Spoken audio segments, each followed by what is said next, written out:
Hello writers, authors, would-be writers. Are you ready to publish your book?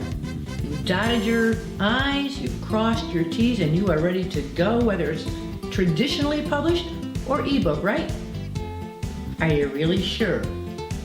Let's take a look at one last thing you may not be doing.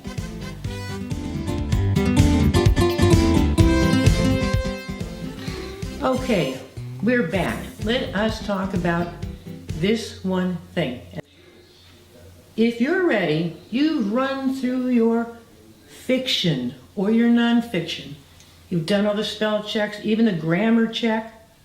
You've had friends read it, maybe a writer's group read it, possibly your husband, your sisters, it doesn't matter who. You feel good about it. You think you've got it all. You're missing an important step if you didn't do this. Get a professional editor, content editor. And they are critically important for these reasons. Content editors go beyond the basics.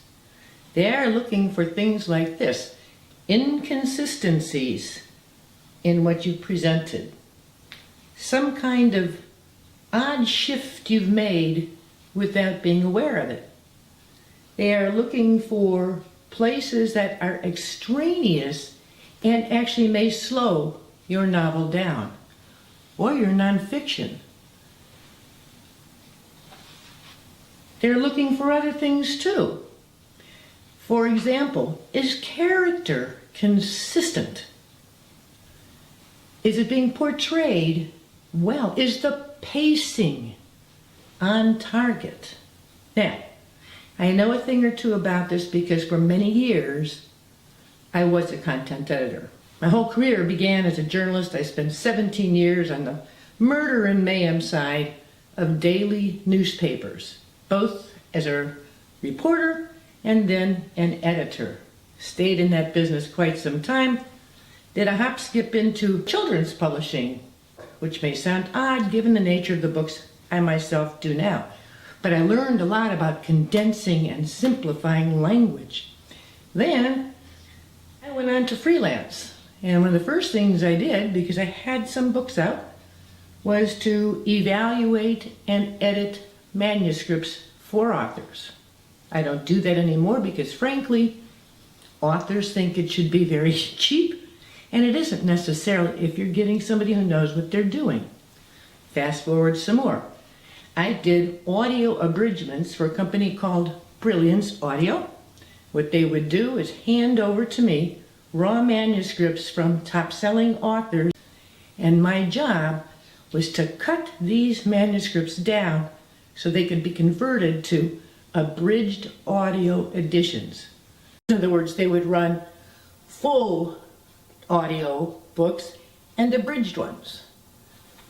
This was a wake-up call for me in learning how to really get down into the belly of the beast and remove that extraneous content or watch for those odd things that might be occurring. Now, although I've been an editor and a writer my whole professional career, I can tell you this: even my own books, no matter what I do, I go and I get a professional editor. All of my books, In the Spirit of Murder, Quietly Dead, Deadly Associations, each of them has been through a published format with an official bona fide editor trained to do exactly what I'm talking about. If you don't do it, you stand losing market. If you're especially trying to go for a traditional publisher, if you're looking for an agent, they start seeing these flaws, it's out of here. It's really that simple. And if you are aiming for the ebook market, people will notice the same things. The point is this: get an editor, do it the right way, take that extra step, spend the money, and I promise you, you will be better off for it. One last thing, remember this: turtle never gets ahead without sticking its neck out. That's it. Till the next time, ever onward, and best of luck to us all. It's tough out there.